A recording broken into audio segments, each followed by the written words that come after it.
ਉਹਦੀ ਦੇਖੋ ਨਾ ਕਿ ਅਮਰੀਕਾ ਦੇ ਅੰਦਰ ਵੀ ਜਿਹੜੀਆਂ ਅਮਰੀਕੀ 2-3 ਬਜ਼ੁਰਗ ਔਰਤਾਂ ਸਨ, ਕਿਉਂਕਿ ਮੈਂ ਉੱਥੇ ਗਈ ਤੇ ਤਾਰੇ ਮੇਰੇ ਬੱਚੇ ਪੈਦਾ ਹੋਏ ਤੇ ਮੇਰੇ ਕੋਈ ਰਿਸ਼ਤੇਦਾਰ ਅਜ਼ੀਜ਼ ਕੋਈ ਗਾਈਡ ਕਰਨ ਵਾਲਾ ਨਹੀਂ, ਕਿਤਾਬਾਂ ਕਤੂਬਾਂ ਪੜ੍ਹ ਕੇ ਮੈਂ ਬੱਚੇ ਸਾਂਭੇ ਤੇ ਉਹ ਬਜ਼ੁਰਗ ਜਿਹੜੀਆਂ 1-2 ਖਵਾਤੀਨ ਸਨ ਜਿਹੜੀਆਂ ਉੱਥੋਂ ਦੀ ਅਮਰੀਕੀ ਜਿਹੜੀਆਂ 50-60 ਸਾਲ ਪੁਰਾਣੀਆਂ ਉੱਥੋਂ ਦੀ ਸੁਸਾਇਟੀ ਦੇ ਬਾਰੇ 'ਚ ਵੀ ਉਹ ਗੱਲਾਂ ਕਰਦੇ ਸਨ। ਉਹ ਕਾਫੀ ਕੰਜ਼ਰਵੇਟਿਵ ਔਰ ਉਸ ਤਰ੍ਹਾਂ ਦੀ ਸੁਸਾਇਟੀ।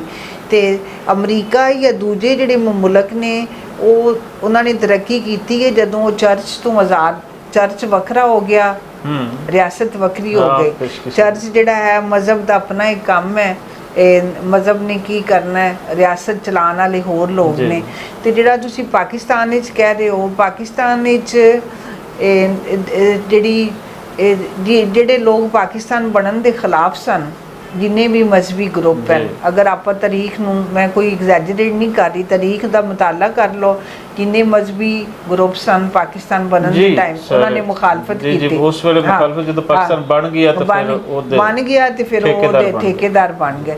ਤੇ ਹੁਣ ਇਹ ਕਿ ਰਿਆਸਤ ਜਿਹੜੀ ਹੈ ਉਹ ਆਪਣੇ ਪੈਰਾਂ 'ਤੇ ਖਲੋਵੇ।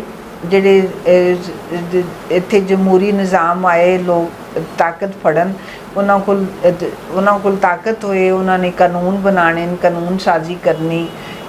ਜਿਹੜੇ ਮੌਲਵੀ ਨੇ ਉਹਨਾਂ ਦੇ ਦਾਇਰੇ ਦੇ ਅੰਦਰ ਰੱਖਿਆ ਜਾਏ ਕਿ ਤੁਹਾਡਾ ਸਿਰਫ ਇਹ ਕੰਮ ਹੈ, ਤੁਸੀਂ ਇਹ ਕਰਨਾ ਹੈ। ਜਿਹੜੇ ਪੜ੍ਹੇ ਲਿਖੇ ਨੇ, ਜਿਹੜੇ ਤੁਹਾਡੇ ਸਾਇੰਸਦਾਨ ਨੇ, ਜਿਹੜੀ ਸੋਸ਼ਲ ਸਾਇੰਸਿਸ ਪੜ੍ਹ ਰਹੇ ਨੇ, ਉਹਨਾਂ ਦੇ ਜ਼ਿੰਮੇ ਕੰਮ ਦਿੱਤਾ ਜਾਏ ਕਿ ਤੁਸੀਂ ਬਾਲਾਂ ਨੂੰ ਤਾਲੀਮ ਦੇਣੀ ਹੈ। ਜਿਹੜੇ ਆਪਾਂ ਦੌਲਤ ਸ਼ਾਹ ਦੇ ਚੂਹੇ ਤਿਆਰ ਕਰ ਰਹੇ ਹਾਂ, ਉਹ ਸਿਰਫ ਇਸੇ ਸੂਰਤ ਵਿੱਚ ਮੁਮਕਿਨ ਹੈ। ਅਗਰ ਕਿਉਂਕਿ ਜਿਹੜੀ ਹੈ ਨਾ, ਬੜੀਆਂ ਮਸ਼ਹੂਰ ਕਹਾਵਤਾਂ ਨੇ ਕਿ ਜਦੋਂ ਇੱਥੇ ਮੁਗਲ ਬਾਦਸ਼ਾਹ ਜਿਹੜੇ ਨੇ ਉਹ ਤਾਜ ਮਹਿਲ ਬਣਾ ਰਹੇ ਸਨ, ਇਹ ਬਾਦਸ਼ਾਹੀਆਂ ਮਸਜਿਦਾਂ ਦਿੱਲੀ ਤੇ ਲਾਹੌਰ ਵਿੱਚ ਬਣ ਰਹੀਆਂ ਸਨ, ਉਹਨਾਂ ਮੁਲਕਾਂ 'ਚ ਯੂਨੀਵਰਸਿਟੀਆਂ ਬਣ ਰਹੀਆਂ ਸਨ, ਉੱਧਰ ਯੂਨੀਵਰਸਿਟੀਆਂ ਬਣ ਰਹੀਆਂ।